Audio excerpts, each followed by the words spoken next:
大家好，今天想跟大家来聊一聊全职妈妈这个话题。全职妈妈呢，是一个非常敏感的话题，因为在这个职位上呢，每一个妈妈都会经历过焦虑和悲壮。只要一个人活得足够精彩呢，就能创造出属于她的品牌，不管你是职场妈妈还是全职妈妈。但是呢，我们身边有各种各样的声音，各种各样的压力，给职场妈妈呢和全职妈妈打上了各种各样的标签。如果你是一位职场妈妈吧，它会煽动你的爱子情深，让你觉得自己没有时间陪孩子足够多，不能时时刻刻陪在孩子身边的妈妈，一定就是对不起孩子的不合格的妈妈。另一个极端呢，就是对准了全职妈妈，她呢认为你成为一个全职妈妈就是自我放弃，对不起自己。总之呢，女人生完孩子怎么选都是错。那你有没有想过呢？事实上是这样吗？那虽然刚生完孩子呢，大多数女性确实处在职场走还是往回家走的这个两难状态，但是每一个妈妈呢，在做出决定之前，肯定是经过深思熟虑的。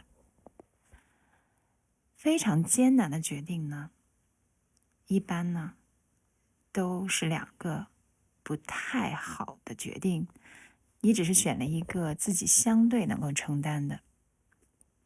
那有的家庭呢，经济条件就稍微差一些，老公一个人的收入呢，很难撑起一个家。那作为妻子和妈妈呢，在这种情况下呢，可能大多数就要选择职场妈妈。那家庭条件呢更优厚一些的呢，仍旧喜欢职场的节奏，可以选择呢继续的回职场打拼。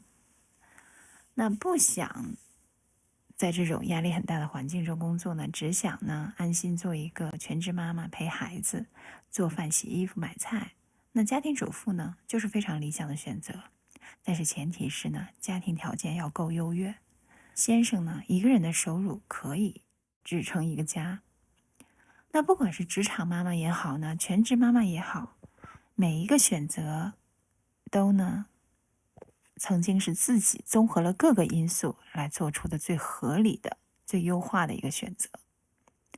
那一个真正具有独立成熟的人格的妈妈呢，她会知道如何为自己的选择买单，她不会去总是抱怨，也不会陷入愧疚之中。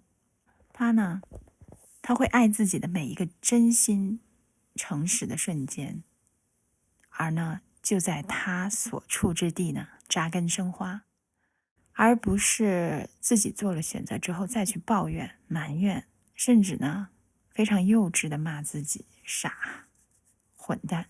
那相比于职场妈妈，全职妈妈的怨气可能更重一些。好多女性总把自己摆在一个牺牲者和奉献者的角色中，她做了任何事情都会抱怨。那最经典的呢，就是我呢为你们所有人服务牺牲，你们竟然不知道感恩。她用这一论断呢，控制了整个家庭，非常可怕。孩子，妈妈为你牺牲了一切，你将来要好好孝顺妈妈呀，要有出息。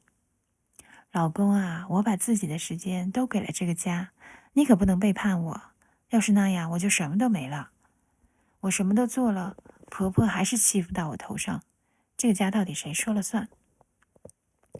这可能是中国几千年来沿袭下来的家庭传统。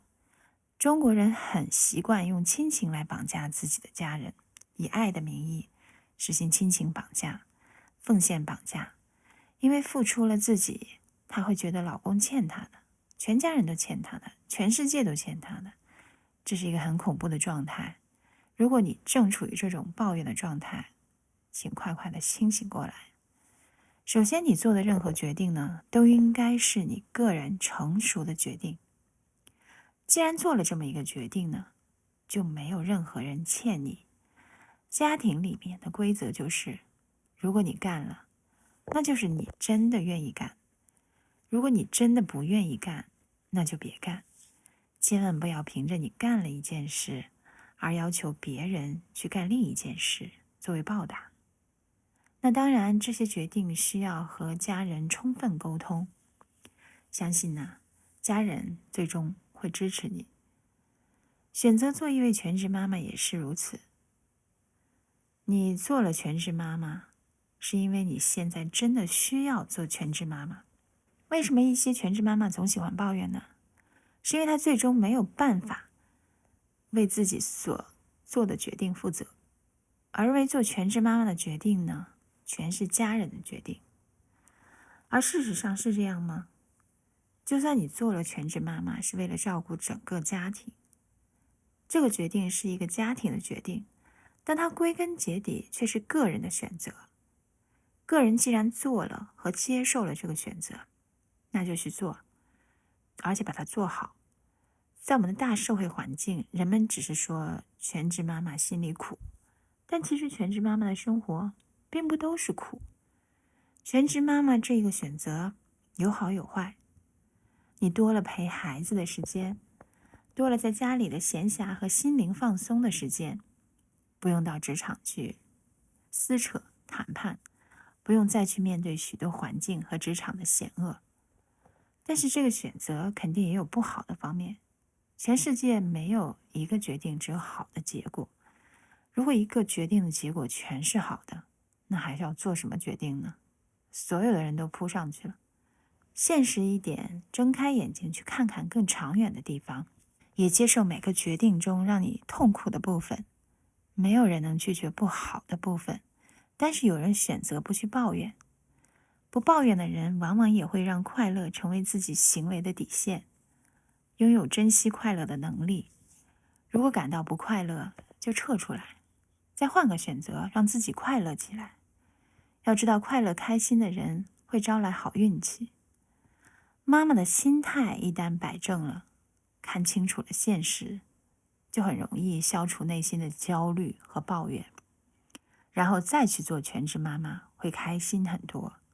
有一个全职妈妈，从前是某个刊物的主编，她每次参加聚餐都打扮得像个少女，真实年龄40多，但看起来像20出头一样，完全看不出她已经是2个女孩的妈妈。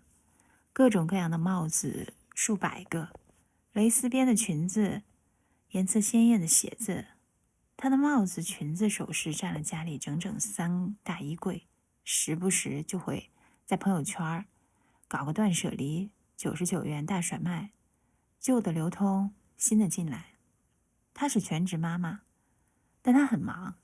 她除了接孩子上下学、做饭之外，还忙着画画、写书、带娃旅行，给自己买3个月以后就要到手的新衣服。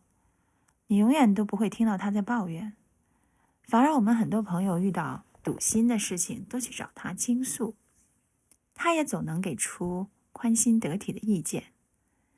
最近我看到她又在学服装设计，现在她2个小女儿穿的背带裤、方格裙、日式毛衣都是她亲自制作的。还有很多朋友在她朋友圈留言，要求给自己的孩子定制。有些人只看到全职妈妈抱怨的苦，做饭、洗衣，脱离社会，失去自我价值。全职妈妈等于变丑、变老，丈夫出轨。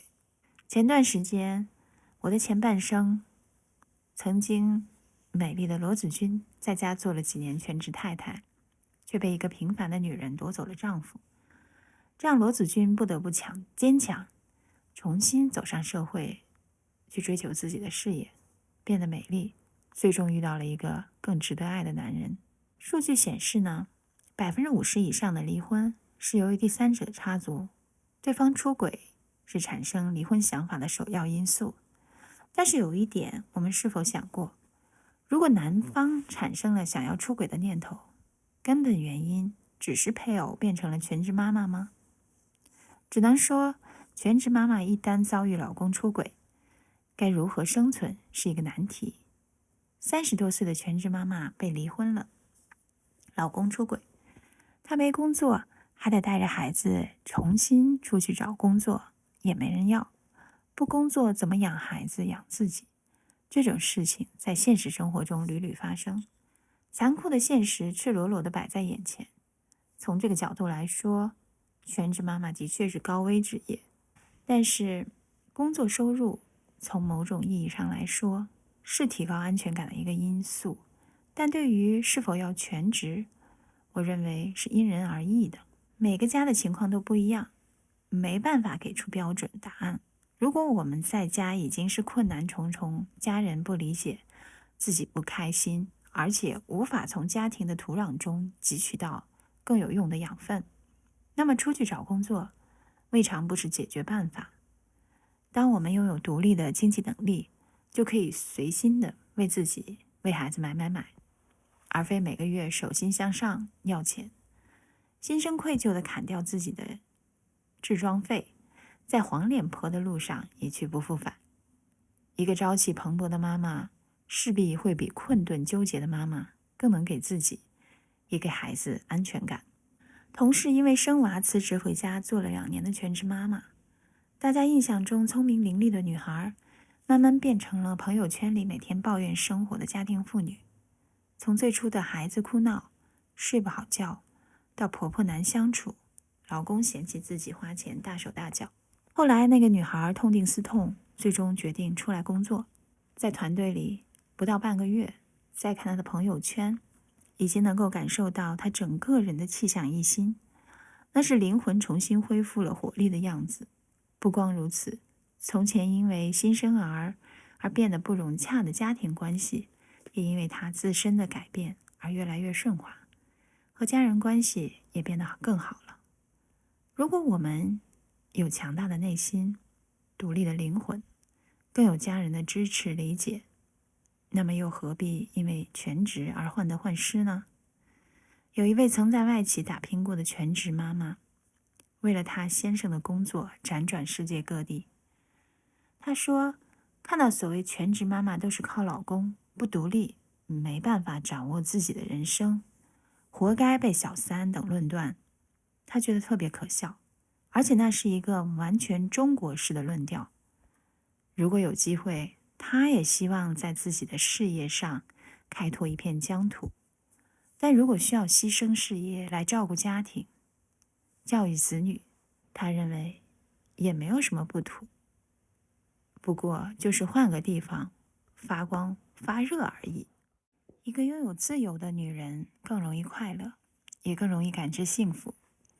她从来不会活在别人给她界定的角色里，她肯定会从别人给她界定的自我社会中闯出来，从一个女人应该怎样怎样中解放出来，重视自己内心的声音，胜过重视别人的眼光，越过阻碍，去做自己真正喜欢的事情。